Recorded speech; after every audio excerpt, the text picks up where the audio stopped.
Well, Thursday was a busy one for the Tigers. They sweep the Mariners on the field, and then after the game off the field, announced they're going to call up two pretty noteworthy prospects. We'll talk about all of it all today on Locked On Tigers.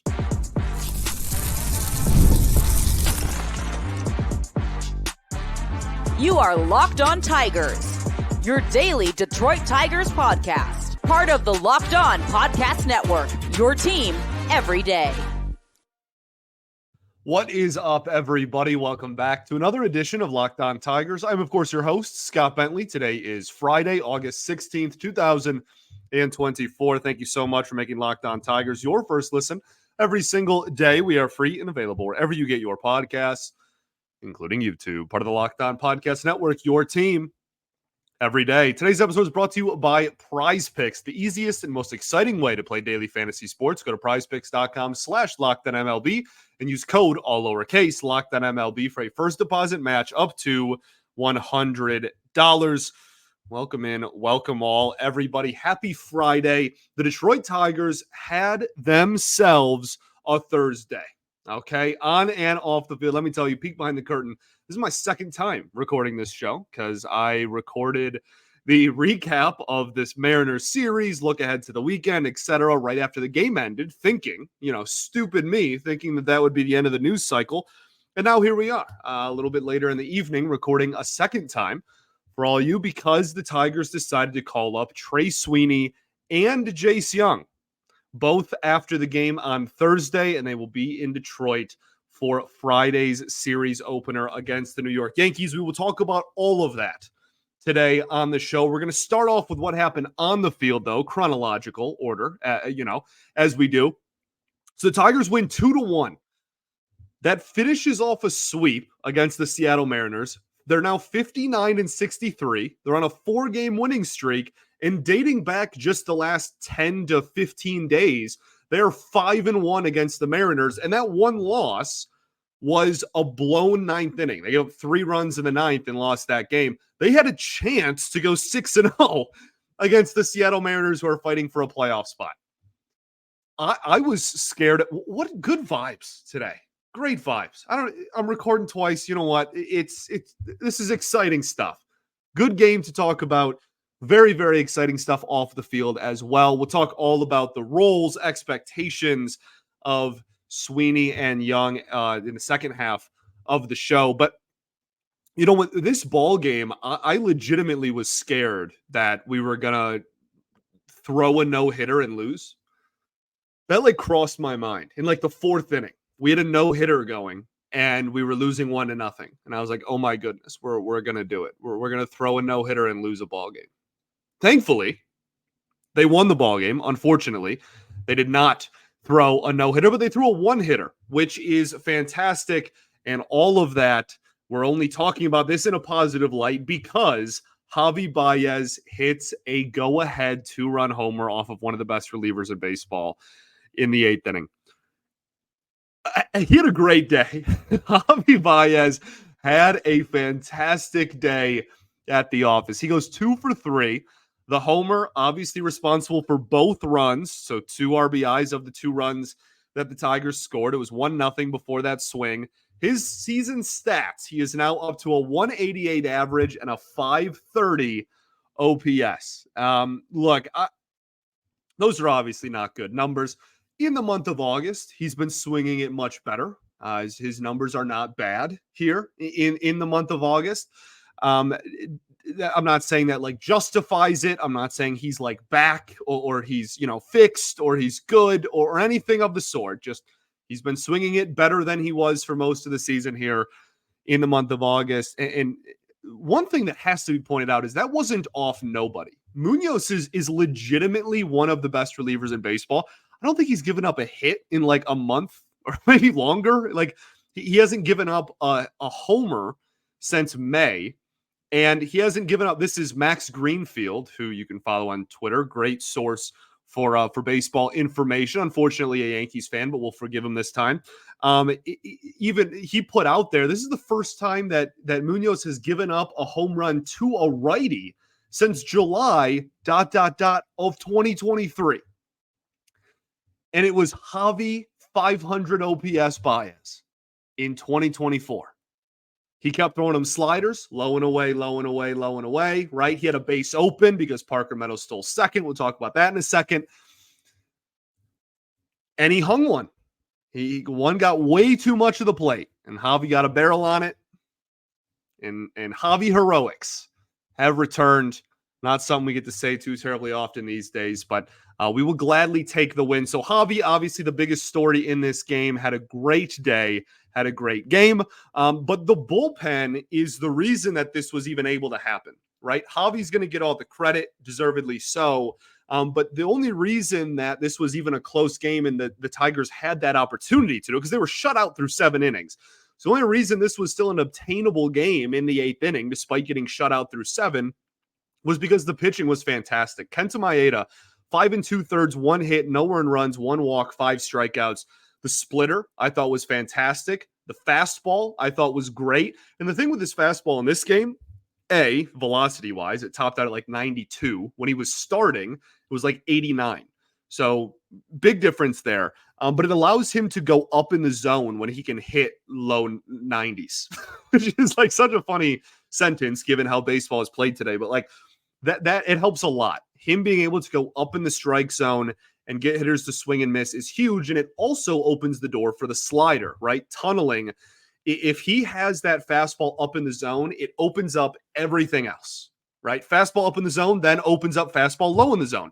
Fastball low in the zone opens up splitter low in the zone and low out of the zone. Fastball up in the zone also opens up slider low and away to righties, because it looks like it's going to be a high fastball and then the bottom falls out and it's a slider low and away. Everything revolves around his ability to throw a 92-mile-an-hour fastball at the top of the zone successfully, and he did in this ball game. The command was really good. And I think my biggest, not my biggest takeaway necessarily, but the thing that I enjoyed the most about this outing, aside from just the fantastic box score and results, was the amount of innings. 5 2/3. That's a start, right? That's an out away from a quality start. So yes, it's a bullpen game, but when you have guys like Brian Sammons and like Kenta Maeda who are able to still go 5 to 6 innings just out of the pen, then it's not really as much of a bullpen game as optically it looks, weirdly, right? Because like you're still getting starting innings. It's just the relievers are being utilized differently and at different points in the ballgame. So if this is what we have to do the rest of the year to keep our head above water and not have the innings just completely overflow this team, then so be it. Kenta Maeda, I think, is a sub-4 ERA since moving to the bullpen. Beautiful. Beautiful. Find a role for him. He's on the team next year too. Got to find a role for him.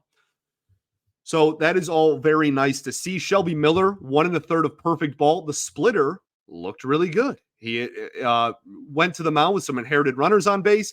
They didn't score. He deserves a ton of credit. He's a big reason why the Tigers were able to win this ball game as well. And then Jason Foley, 1 inning of perfect baseball with a strikeout as well. Always good to see him get some swings and misses and whatnot as well. So yeah, the bullpen was just stellar. And the Mariners offense is putrid. We'll talk about that a little bit more later. But I was really, really impressed with the pitching from the Tigers in this game. Okay, let's finish up what went right. We'll talk a little bit about what went wrong, and then we'll get to stuff which is completely about, not completely, not entirely, but a lot to do with the call-ups, the highly anticipated call-ups for the Tigers this weekend. We will do all of that right after this. Going to talk to y'all today about our friends over at Liquid IV. Get it hydrated with electrolytes, essential vitamins, and clinically tested nutrients from the #1 powdered hydration brand in America, Liquid IV. I have Liquid IVs on me at all times. It's an ongoing joke in my family and friend group. I tell you guys that all the time because it's honestly, it is. It's kind of funny. It has been for years. And I don't go very many places without Liquid IV, summer festivals, hiking, backpacking a lot with my dad, you name it. Morning after a long night, Liquid IV going to help you get hydrated fast. You can also, again, tear, pour, and live more. That's a great saying. That's just such a bar. If you tear and pour into 16 ounces of water, it hydrates you better than water alone. They have HydroScience that optimizes the ratio of electrolytes, essential vitamins, and clinically tested nutrients that turn ordinary water into extraordinary hydration. Always non-GMO, vegan, gluten-free, dairy-free, and soy-free. No more thirsty summers when you indulge in hydration with Liquid IV. Get 20% off of your first order of Liquid IV when you go to liquidiv.com and use code MLB at checkout. That's 20% off of your first order when you shop Better Hydration today using promo code MLB at liquidiv.com. All right, everybody, welcome back here. Segment 2 of Locked On Tigers. Appreciate you all for tuning in, as always, making us your first listen every single day. Shout out to the everydayers that do tune in every day. We will, of course, be back on Monday, recapping what should be a very, very fun weekend for your Detroit Tigers on and off the field. After you make us your first listen, make Locked On MLB with host Paul Sullivan, a.k.a. Sully, your second listen. The MLB playoffs are right around the corner. And we're in the dog days of summer. So start getting prepped for the postseason. Get updated with all your MLB news with Sully, again, over at Locked On MLB on YouTube or wherever you get your podcasts, part of the Locked On Podcast Network, your team every day. So talked a lot about what went right. I want to finish off this conversation with Parker Meadows, who I think was an absolute difference maker in this game. I know I really drive that point home a lot, and I know a lot of other people in the Tigers media community all are constantly saying that to the fan base as well. I know a lot of people in the fan base are constantly saying it. Like, it's kind of always in your face. Like, oh, he's not hitting well, but like, look, he's really good. I promise. He's been hitting a lot better since getting recalled from Toledo. And in this ball game, he goes 1 for 2 with a walk, a stolen base, and magnificent play in center field. He had 2 plays in center, 3 total, but 2 where he made it look easy, and it shouldn't have been. Like, it's ridiculous that it looked as easy as it did. He had one earlier in the ballgame to the triples alley over in right field. That gap, got there, didn't even have to dive or anything, just made it there in time, saved a run. Then had one later in the game, and the broadcast did a great job. Bally Sports Detroit did a great job of showing the camera angle. Before the pitch is thrown, he was lining up to the right side of second base, right as in like directional, like right, left, not as in correct. If you're looking out to center field, he was on the right side of second base, and the ball was hit to the left field gap, and he made it there with ease, right? And then you also had the play where he shows off the arm a little bit, has Victor Robles, very, very good, aggressive, fast runner at third base, less than 2 outs. Randy Arozarena hits a shallow fly ball. Parker gets under it, throws it in, shows off the arm a little bit, throws it a little bit up the line, but it was enough to prevent Robles from advancing. He is such a game changer, and was such a game changer in this ball game. There aren't too many guys that can affect the game in so many different ways like Parker Meadows can. And I think that this game pretty perfectly epitomized that, despite, I say only 1 for 2 with a walk. That's on base twice with a stolen base. What went wrong in this game? Really, the offense as a whole, we'll talk about that in a second. But Alex Faedo, 1 inning, no hits, 1 run, 4 walks, 1 strikeout.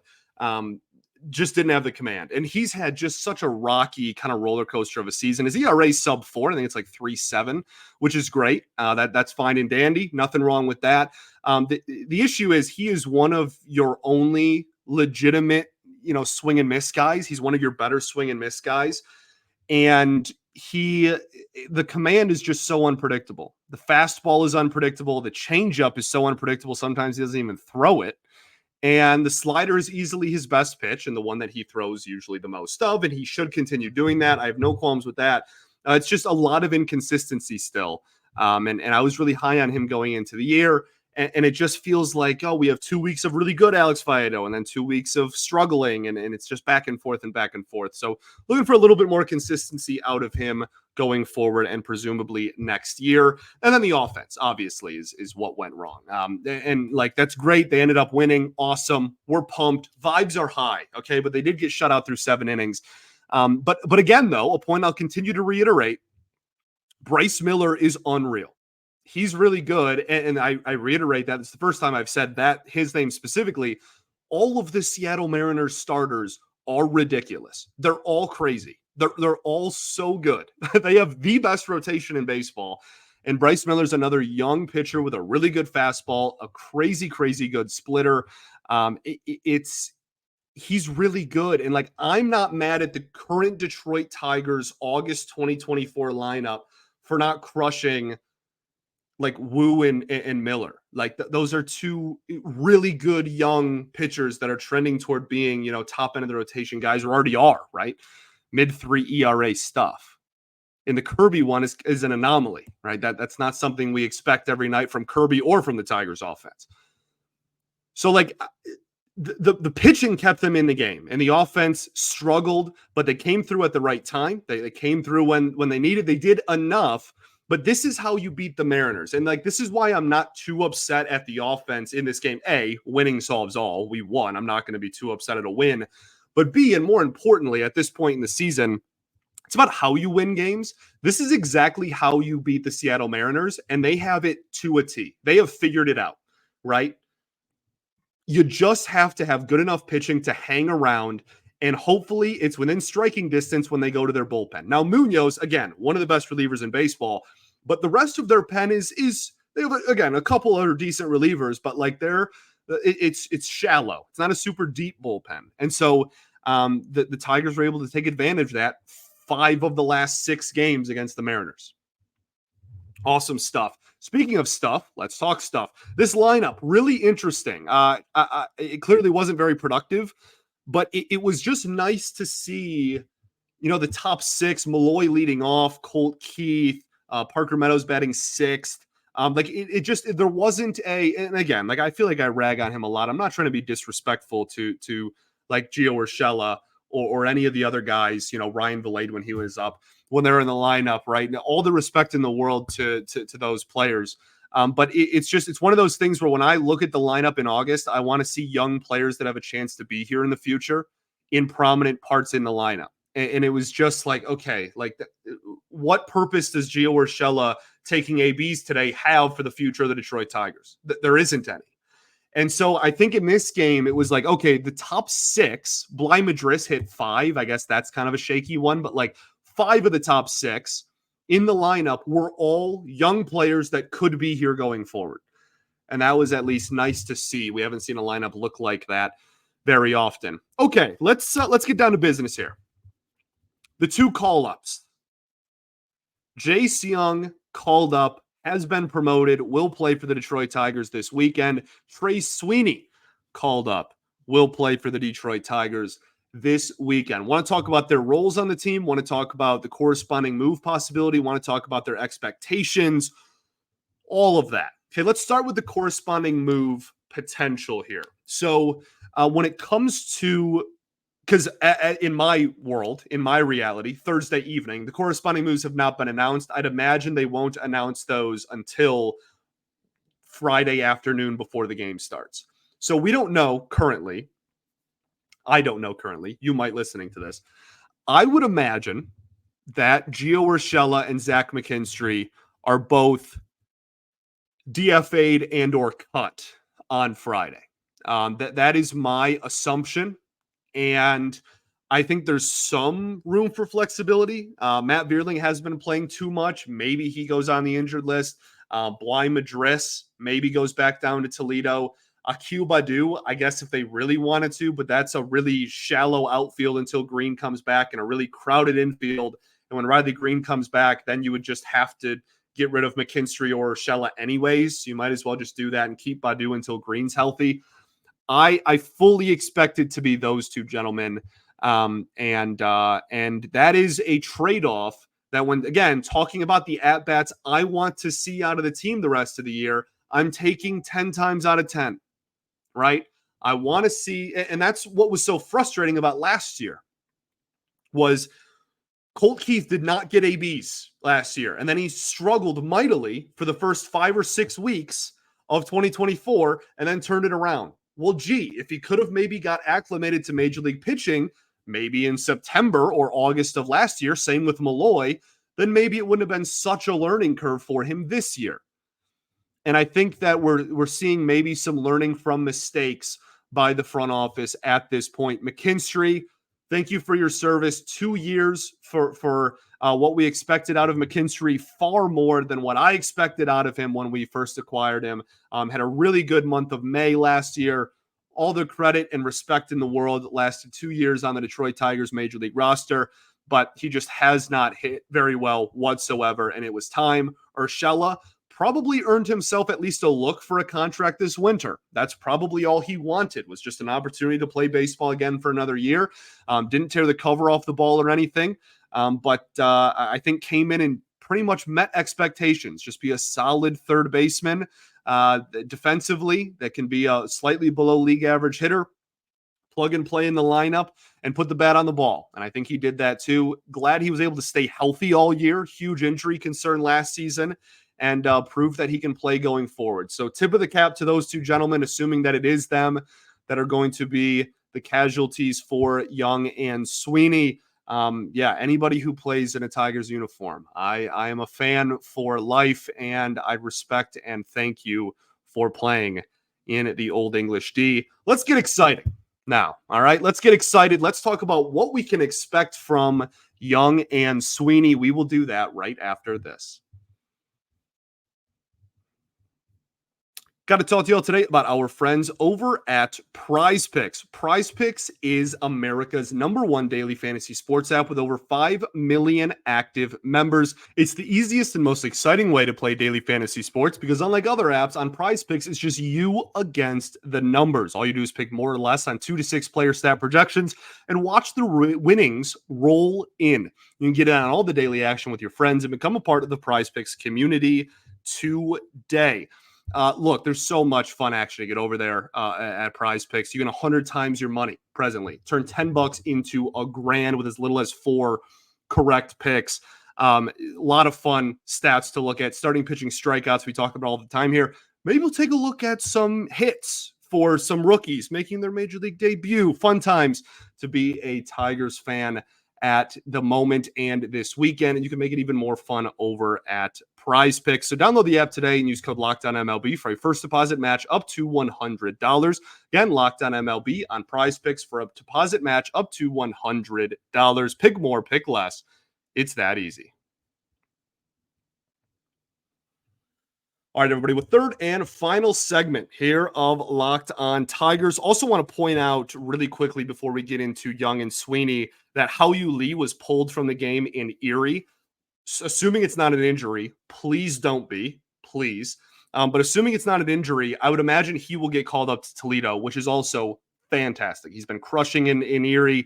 He deserves to get the call up. Now they have the roster spots open. I fully anticipate that to be what is happening there. But we'll keep an eye on that situation over the weekend. So let's talk about expectations, kind of the players of Jace Jung and Trey Sweeney. I want to start with Sweeney. He's obviously the player that the Tigers got in, one of the two players the Tigers got in the Jack Flaherty trade just a few weeks ago. He has been absolutely crushing in Toledo. Now, his minor league stats at pretty much every level have been mid to high 700s OPS, 250 to 270 batting average, pretty much across the board every year at every level. He comes to Toledo, and again, he has absolutely raked. His numbers with the Mud Hens in just 11 games, albeit, is a 381 average and an 1114 OPS. That is Bonzian, as the kids say. But again, in Oklahoma City, in a much bigger sample size, 760 OPS. Last season, 763 OPS.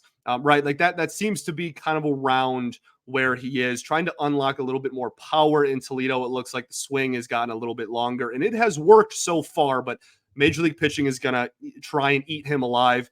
He's also struggled up in the zone against velocity, so that'll be something I'm interested in seeing if he gets attacked there and how he's able to adjust, all things considered, because it's been a huge hole in his swing with how kind of long his swing can be at times. So we'll see what happens there. He's played shortstop. He can play kind of all over the infield. He's a lefty as well. And that is something that I think is really important to bring up here, and why I think Zach McKinstry is going to be, again, one of the casualties of this roster move. because if you look at Sweeney's splits, righty-lefty, against righties, 866 OPS across the whole season, not even just with the Tigers, Dodgers AAA team included, okay? Lefties, 572 OPS against AAA lefties. And AJ Hinch is who AJ Hinch is. I do not expect Trey Sweeney to get opportunities against lefties very much, if at all. Now, Zach McKinstry didn't get opportunities against lefties, so I would imagine he just kind of fills that role. And we can talk a little bit more about the roles specifically between both of them in a second. But I expect him to kind of play all over the infield, hopefully get some ABs. If he can get 100 to 150 at-bats from here to the rest of the season, that's a win. Get him more triple-digit ABs the rest of the season. Get him those at-bats. Get him acclimated to Major League pitching. And let's see if we have a utility lefty on our bench going into the season next year. Okay? So pretty excited about that. As far as, again, like other holes, fastballs up, that's something, and just velocity in general is a huge adjustment for hitters. We'll see what he can do there. Really, I am just, I don't want the bottom to fall out offensively, is really, because again, like 760 OPS isn't tearing the cover off the ball at all the levels of the minors, but clearly has made some adjustments, and we'll see if those translate at the major league level.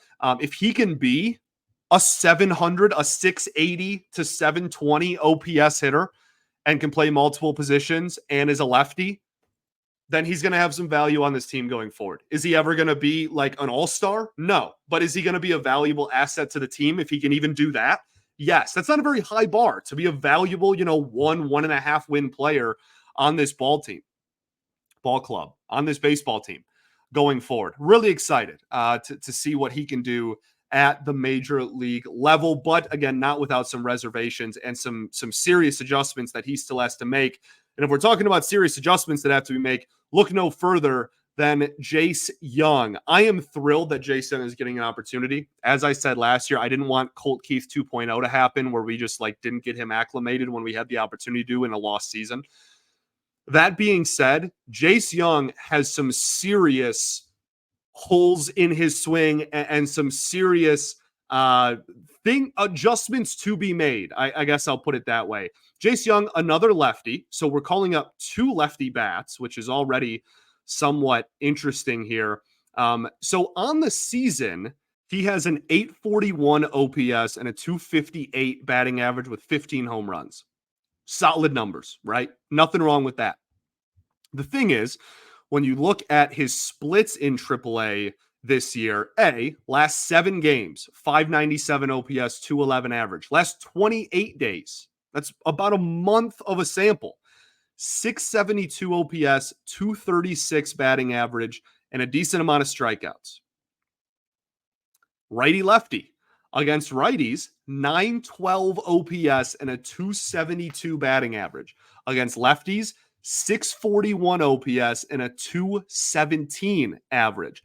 He struggled with velocity. He has very, we'll call it, unique mechanics that are not common practice in the game of baseball, which makes it always a little bit more eyes on him. And he has struggled mightily defensively. I know this isn't like a glowing review, but this is, again, a lot of people have been clamoring for him to get called up. This is why it's taken as long as it has, despite the season numbers not looking that poorly, right?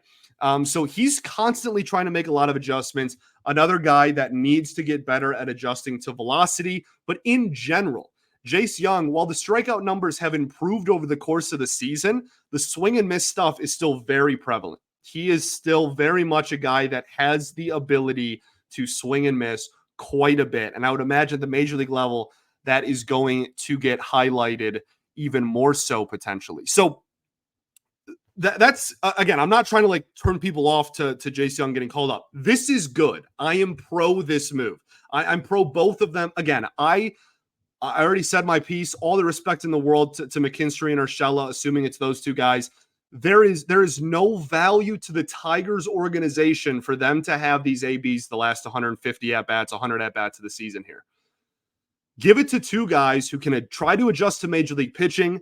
Try and make some adjustments and try and prove that they can fight for a roster spot next year and put them on the 40-man roster.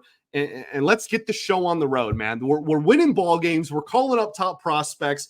Let's go. I'm pumped. I'm so amped. They play the Yankees this weekend. You face Garrett Cole on Friday against a bullpen game. Then you have Cater Montero on Saturday, and he will go up against Carlos Rodon. And then on Sunday, you have Tarek Skubal against Marcus Stroman. Sunday also will be the Little League Classic over at Williamsport. That's super fun. Probably mostly picked because of the Yankees more so than us, but regardless, they always have like cool equipment and cool, player interviews and stuff. And then this weekend as a whole is Players Weekend. So there's a ton of fun activities and stuff going on there as well. Awesome. Absolutely awesome stuff.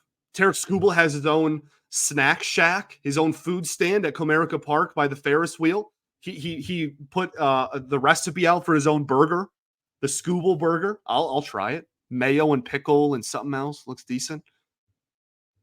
I'm pumped, man. I think that this is exciting. And look, like I'm not here to tell you that they will be fantastic. I'm not here to tell you that they'll be terrible, but we will learn something. And that is more than what we would have been able to say if Urshela and McKinstry just got all of these guys major league at bats the rest of the season. We would have learned nothing about the 2025 Detroit Tigers. Now we are. And what I said earlier about the top 6 in the lineup on Thursday, all being players that could, not will, but could be part of the future, that gets a lot deeper, especially when Riley Green comes back, started his rehab assignment, should be back next week even potentially. You're talking about being able to field 8 or 9 guys that all have future aspirations of being Detroit Tigers. And that is what the last 2 months post-trade deadline of a season in which you're not making the playoffs is all about. That is the point. We didn't do it at all last year. It pissed me right off. And now we're here and we're doing the thing. Let's learn some stuff. Let's root on some top prospects that hopefully can be contributors at the major league level. As far as their roles go, again, I don't expect either to get too many opportunities against lefties, to be honest with you. Maybe Jace Jung a little bit in certain situations. I don't expect Trey Sweeney to face lefties at all. Now, naturally, he'll face like the very first lefty we see this weekend because that's just, again, this is my second time recording this show. That's just like kind of my luck, I think. But that's kind of where I sit. As far as how often they play, I really do think Sweeney's going to kind of just slide into the role McKinstry's been playing. Maybe he can even play shortstop when there's a righty on the mound and you can kind of platoon short with Javi. Maybe like I think the ship has sailed on like Javi's ever going to be a really good 162 game player ever again. So like, let's figure out how to make the most out of it. Can he hit lefties? Can he pinch hit late? Can he play good defense late in games? Okay. Trey Sweeney can start against righties. Javi can do the rest of those things and starts against lefties. Maybe, I don't know. And then Jace Jung, I honestly expect to get a pretty heavy diet over at third, especially if McKinstry and Urshela are both gone. It's really him and Vierling then become kind of the only guys that are going to play third. We also may, not a guarantee, may see the return of third base Colt Keith. I don't think his arm really has it anymore, but maybe they try Jace Jung at second a little bit. I'd imagine he'll get kind of thrown around the infield as well. Maybe even first. Maybe Colt Keith at first. The possibilities are endless. Let's have a fun last 6 weeks of the season, eh? Thanks for making Locked On Tigers your first listen every single day. Shout out to the everydayers that do tune in every day. We will, of course, be back on Monday recapping this very, very exciting weekend, hopefully, that the Tigers have in front of them against the New York Yankees. I'm trying to think if there's anything else I want to say about the two prospects. I don't think so. Jace Jung has good power. If I'm going to say all the flaws and the reasons why I'm concerned about him facing major league pitching, let's talk about the positives. He's got real pop when he connects. He's got really good exit velocities.